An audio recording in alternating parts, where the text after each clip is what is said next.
Hi, I'm Mash Bonigala. Today's question comes from Mark. How do you define and explain your added value when trying to convince a client you are the person to work with? Now, of course, this is for the creative market segment, but actually the answer to this, or at least the kind of thought process behind this, would apply to any market segment, right? But when it comes to creative market segment, um, when you want to increase your prices, right? When you want to be paid for the value you provide and not just trading time for dollars or pounds or whatever it is, then the issue of this value expression comes about. How do you show your value, right? How do you convince this prospective client that you're going to add value and therefore that they should be willing to pay more than they would if they went out searching for, the cheapest solution out there? So how are we different from the cheapest solution, number one? And what value can we add that justifies the additional kind of fee that we are demanding? Now, these are the questions that we grapple with all the time at our agency, and everyone in the creative sector grapples with that because it is kind of very tricky. Now, let's look at two different paths, right? So I'm going to write this down because, like I said, I do live videos. Well, this is there's no editing and all that, so I just record it and then post it. So I just want to keep track of what I'm saying. So there are two paths in terms of value added service providing in the creative sector, for example. The first is when you want to increase your prices and you want to add, you want to convince the client that you're adding value and therefore justifies the price. That's one path. The second path is when you want to increase profitability, which means you're trying to increase the lifetime value of a client. So profitability, lifetime value of a client, and also increasing prices just as one step. When a client approaches you, a potential client approaches you, of course, their mindset is to try and find a service that is the best out there, but is, of course, the most affordable or sometimes even the cheapest. So the quadrant you have where you have the cheapest or the fastest, the most qualitative, when you have that quadrant, you can only have two of these, right? Either the service is fast and expensive, or it's slow and cheap, or high quality and expensive, low quality, all that combinations and permutations. So at our agency, over the past few years, when we realized the importance of value-based pricing and how to increase prices, first of all, we decided which of our services can be value-based and which should be set with a fixed kind of pricing, and to keep the threshold low. And that boils to the second path where it's about the lifetime value. So sometimes, for example, for a brand strategy or a positioning strategy or a marketing kind of strategy services, we split it into two or three different kind of phases or three tiers. And the lowest tier is an entry point, and we make sure that that entry point is a fixed price. It's very easy, it's very I wouldn't say the cheapest, but it is low relative to the other services that we provide. The same goes with logo design, for example, because there was a time when logo design was our primary kind of service. And this was going back, maybe 10 years, 2010, 2011. But 2012, 2013, from that kind of time frame, we sort of moved from just being a design firm into more of a strategic brand builder. And the path was slow. It was a gradual progress, of course. And yeah, I want to address that. Like nowadays, creative professionals are trying to jump from being a creative into a strategist, and because they're now looking around seeing that brand strategy might bring in a lot of money or it's the new thing. And just a word of caution about that. Your progress should be slow, right? Just because you have you get your hands on a, I don't know, a model or a framework, a strategy framework, then you decide, okay, you know what, I'm just gonna put it on my website and I'm gonna talk about it and say I'm a strategist. Don't do that, because you may get a project or two, but it's going to lead to heartache. It's going to lead to frustration. And more importantly, it would lead to frustration from the client side. And at the end of the day, our business is not creativity. Our business is client happiness, right? If we make our business client happiness and not creativity or creating logos, or those are just tools, those are just vehicles where we put our client on to make them happy, right? Because look, suppose in the future, there comes a time when logos are generated by computers, right? AI, machine learning. It's already happening. And if you look at some of the software out there, the logo design software, yeah, clients can go there, select the fonts, select icons, and the icons are recommended based on the market segment that you enter. And maybe now it's becoming semantic, which means the AI, it's machine learning, picks up on words. So it asks you maybe for some of the keywords, and based on those keywords, it will recommend some of the icons. And then you pick those icons, you put them together, and bingo, you have a beautiful looking logo. Of course, this does not include the copyrights. Like, you could come out with create a logo like that, download it and use it. I could do the same using the same icon. So there is no copyright, there is no trademark. So yeah, there's lots of issues with that. I'm not saying it's an ideal solution, but I'm saying that it is a real solution and it's coming up. So what happens? You cannot just focus on being just, I would design only logos, right? It's about using logos to make your clients happy. And what is happiness there? It is solving their business problem. Not happy in the sense entertainment value, right? That's not what I mean. I mean that the client, a logo for the client means something. It's got a job, right? It's got a job to do. So if it does the job, then, so to make your logo or whatever you're creating, your website, to make it do the job and make the client happy, you need to be much more than just a designer, or much more than even a strategist, for example. Because when you're doing only strategy, then what happens? Your accountability, your responsibility diminishes, because you create a strategy, you give it to them, and that's it. Your job is done, you take your money, you go off. And 9 times out of 10, your clients will not be able to implement that strategy, right? So you need to go beyond that. You need to be able to provide an ongoing consultation and an accountable way of ensuring that your clients actually use that strategy that you created for them and charge $10,000 or $20,000, whatever you charge. So do you see what I'm saying? So I know I'm actually digressing here. I'm moving away from the topic at hand, but it does bring in, because this is about adding value, right? How do you communicate? So the question was, how do you communicate your value to potential customers so that you can charge more, or you can charge what you deserve, right? And what your expertise is.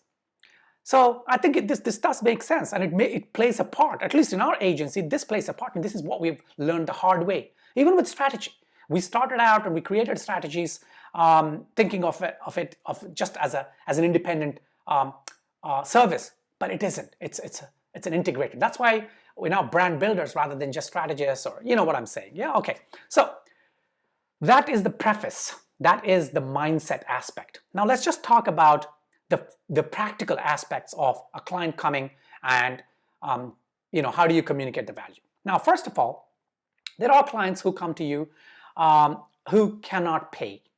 As simple as that. They don't have the money to pay what you might be charging. Of course, if you're just charging $200, $300, maybe they have that. But if you're thinking of anything over $500, even $1,000, right? Anything over $1,000, they would not have that, but they would still approach you, and they want to get some information, they want to get some knowledge out of them. There's nothing wrong with that. We do that all the time, right? We go shopping, window shopping. What is window shopping, right? You're looking at different, it doesn't mean that you want to buy, and there's nothing wrong with that from their perspective.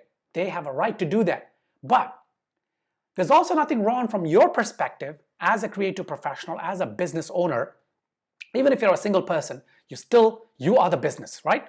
So there's nothing wrong from your end to make sure that your time is not wasted in trying to convince a client who cannot pay you in the first place your value, right? So when people talk about, and there's articles and stuff, and when you read those talking about value, they don't really talk about this aspect of, first of all, identifying whether you really need to communicate about your value to this potential client, right? So that is what I've learned. That's what we've learned at our agency.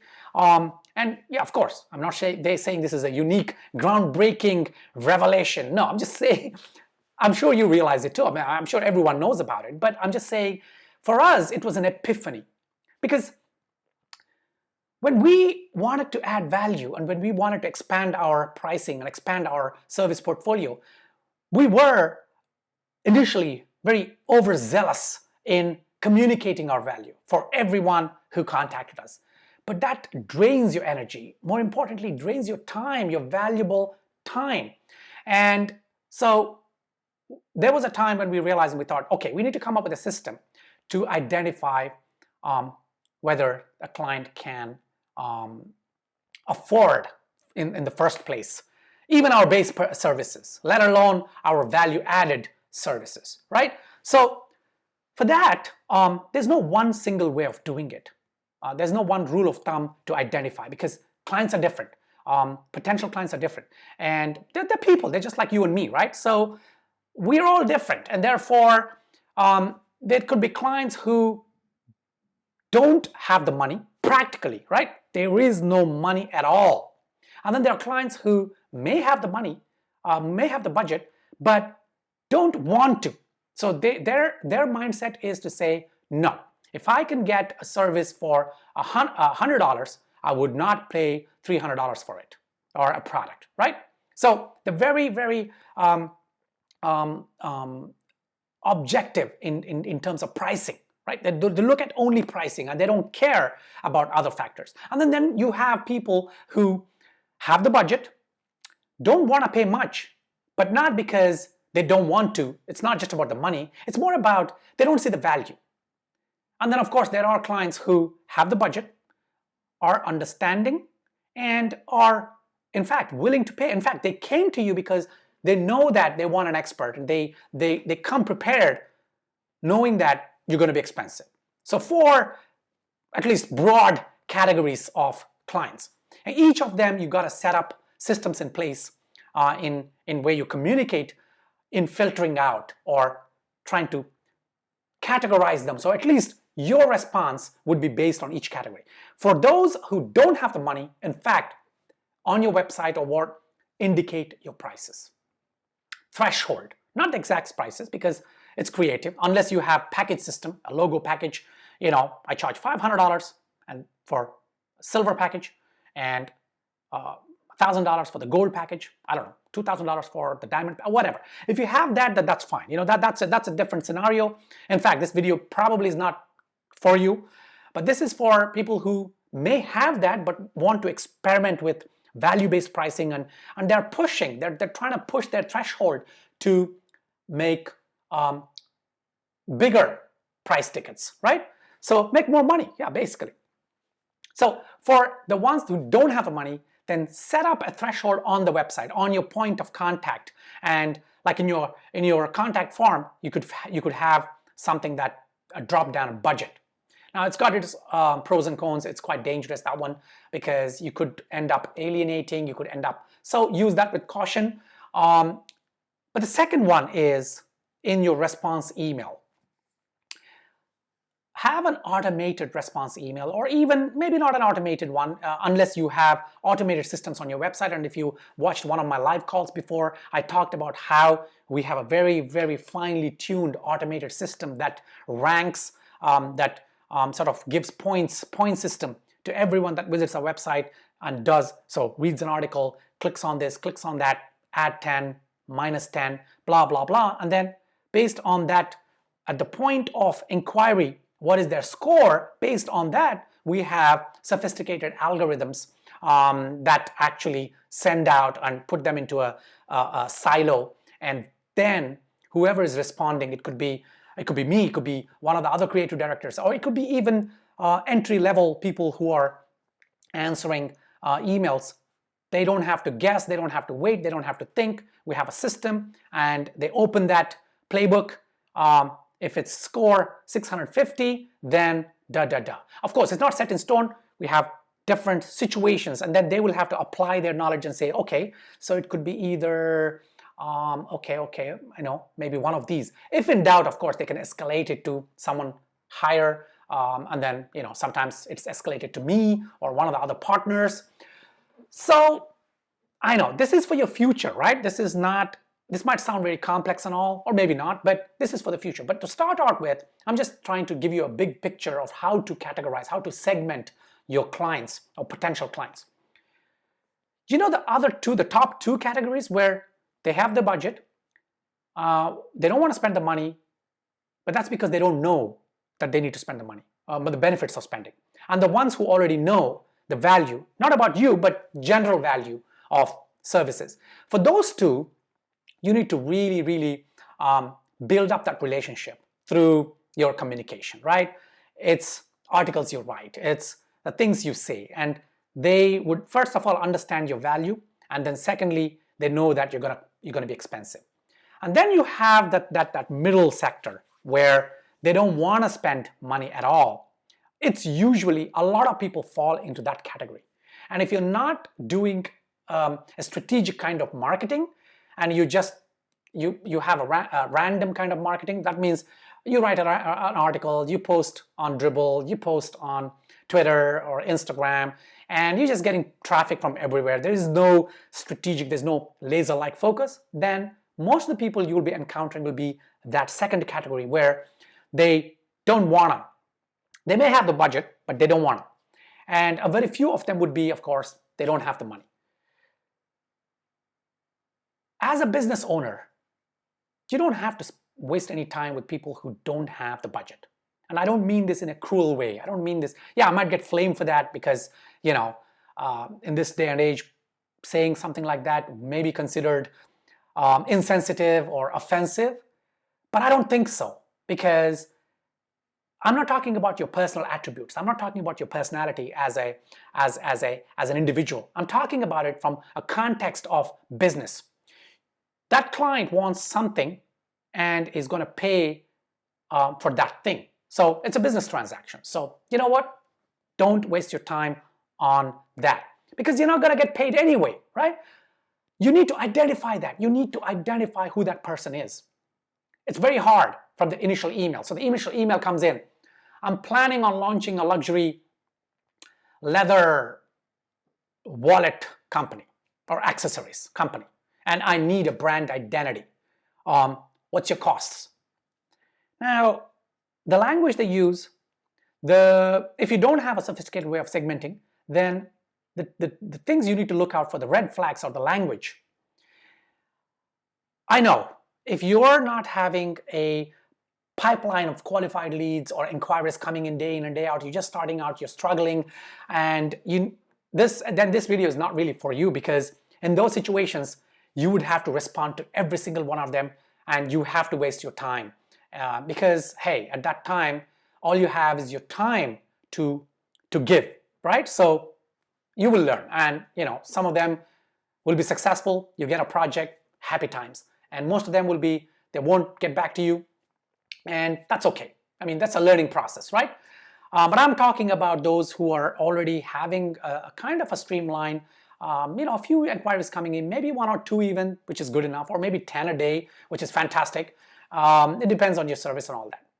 Okay, I'm aware of the time. It's about 20 minutes now, so I'll try and bring the topic back onto focus. And let me just, for the sake of, if you've lost track of the question because of all my rambling, let me just read it again. How do you define and explain your added value when trying to convince a client you're the person to work with? So I've spent all this time, 20 minutes, talking about identifying. So let's just say you passed that stage and you've identified.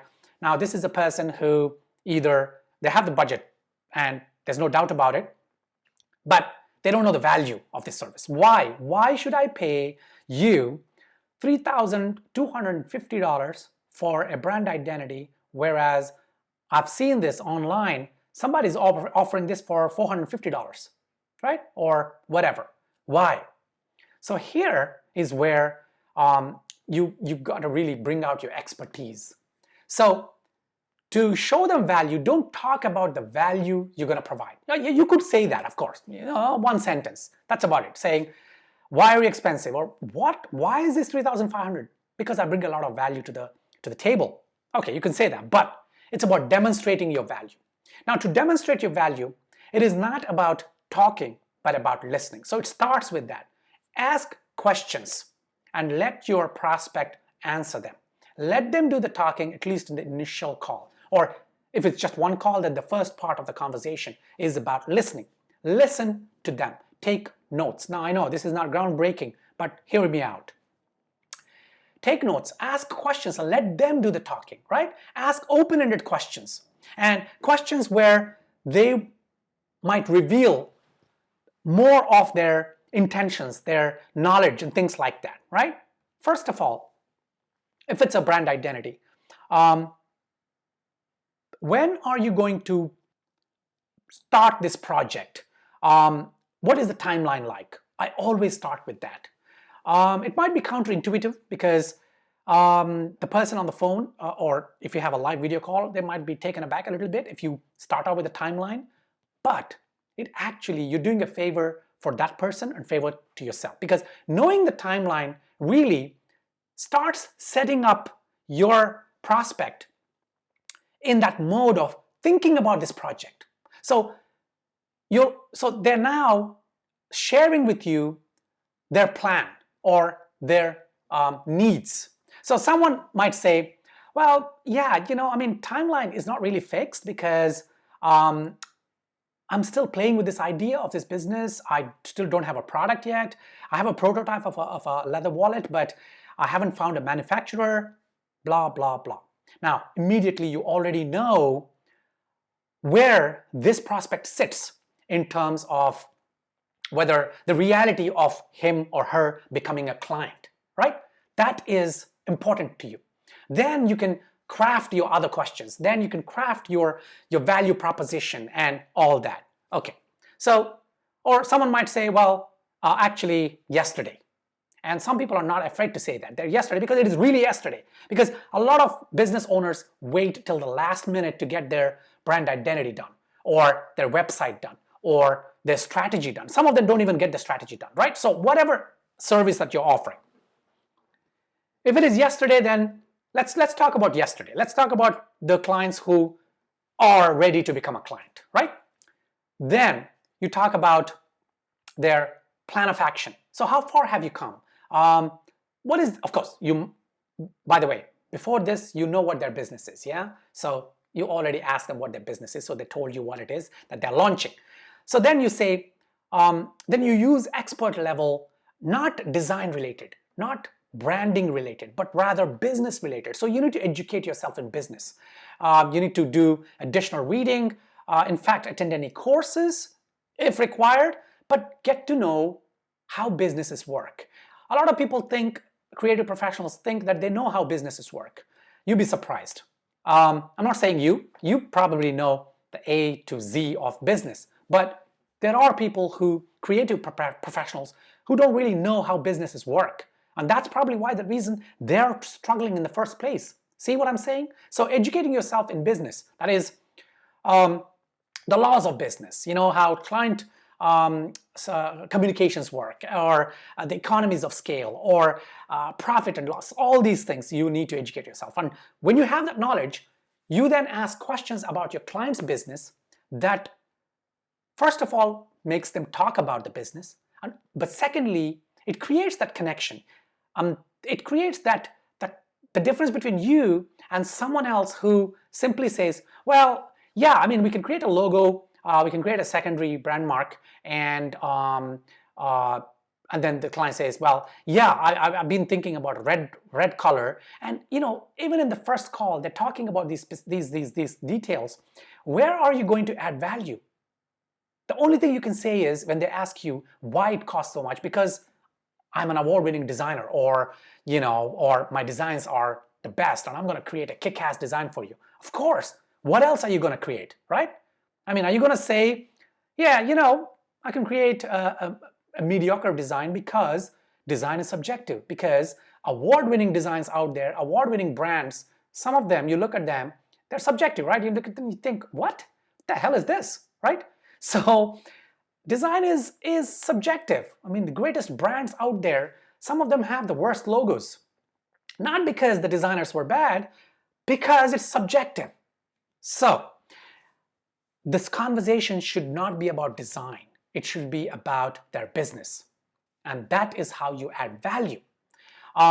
You talk about their business, and then you talk about then of course you can't continuously talk about the business. So let's say they shared with you and they said, yeah, the prototype is ready, and no, we want to, so you talk about their market penetration. So which market segment are you going to be doing it online? And then if you feel that the client is sort of getting a little uncomfortable, right, then provide explanation. And the reason I'm asking you about market penetration is because when we create a brand identity, market penetration, the touch points are very important on what kind of a brand identity you need to have. See, now you are connecting your service through to their problems. Because if they say, yeah, actually, when we launch, I'm going to be buying out a center spread in one of these trade magazines, or another person might say, I'm actually planning my launch to coincide with a trade show that's coming up in Seattle. Or another might say, yeah, okay, so it's going to be online. Maybe down the line we might have a brick and mortar. Or another one might say, yeah, we've actually found the premises, it's getting painted. That's why I need the brand identity, because I need to get the logo done. Each of these, when they tell you, you can then tie it to your service, because each of these has potential problem points, right? Challenges. So you tie those challenges to the service subtly, and that is how you add value. Listen, yeah, I know these are vague kind of explanations, but adding value, demonstrating value, beyond, of course, your kick-ass designs that are already there on your portfolio or on your social media channels, is not an easy thing, right? Because the easiest thing is to talk about it, just to say. The hard thing is to make the client understand. Because once the client understands that you're going to add value, and they'll say, okay, I will let you know. And then you're like, okay, sure, thank you. Once they get off the call, or if it's an email, and they go looking around, now they look at you as someone who could add value, because you talked about challenges, you talked about problems, and then how you're going to solve them, right? You could even go further. Sometimes we go really further and we tie the service to solving a particular problem. And then when we say it's X amount dollars, it makes sense, because that is true. I mean, it will take me time, effort, and experience, and my brain power, and the power of our team to solve that problem for you. And it's going to cost you, right? There was this, the Picasso thing. Yeah, everybody uses it. But I have a different example I read somewhere. It's this old guy with a hammer story. I don't know if you've read it, right? So there's this boat, a guy on a ship, yacht, and then the engine stalls. And this guy moors, and this is a small town, and lots of engineers come on board and they check it, and they don't know, they can't troubleshoot it, they can't do it. And then there's this one old guy, he comes in with a toolkit, and he looks around, and he's looking at things that you would not expect. He's checking this and that. He taps around, and then in one place, he takes out a hammer, hits that, and the engine comes to life. Dramatic, but you get the point. And then he charges this guy $10,000. And the owner says, what? $10,000? You just tapped it once. So this guy says, just like the Picasso thing, is it's knowing where to tap. You're paying me for that. You could have the other engineers come in and smash around, open up the engine, open up all the hull, and they don't know if the problem is with the geyser, or is it with the pressure pump, or is it with the oil filters. What is happening, right? They could do that. They might be able to fix it, or they might not. Or I came in, I knew where it was, I fixed it, I fixed the real problem, so it's $10,000. Okay, it's over the 30-minute mark. It's a long-winded rambling for a simple question, and the question was, how do you define and explain your added value when trying to convince a client you are the person to work with? Because there is no silver bullet, there is no one single answer for this. It is a mindset thing, it is a psychology thing. So that's why I took 30 minutes to talk about it. So I am sorry that I dragged on a little bit, but I'm sure you see the things that I was saying, they're logical, they come in a particular way, they come from experience, from what we've done, it's working great for us. All right, so if you have questions about this particular project, or you've tried this and you have some, you saw some bottlenecks, or if you think this is horseshit, right, it's not going to work, just let me know. Leave a comment. Let's have a conversation about this, because we're all in that game. We're all creative professionals, business owners, people who are trying to make our clients happy, right? And that's why we're selling the services. And of course, we deserve to be paid. We got bills to pay. We want to live a good lifestyle. Why not, right? So don't be afraid, and don't be guilty of wanting to charge more, because your clients will charge more to their clients when they provide value, right? And that's how the whole world provides value, and we become a valuable, and that's the underlying principle of capitalism anyway. And that's how we have a valuable society. Otherwise, you're going to have a medieval kind of, society where, you know what I'm saying. Okay, that's all for now. Till my next video, take care.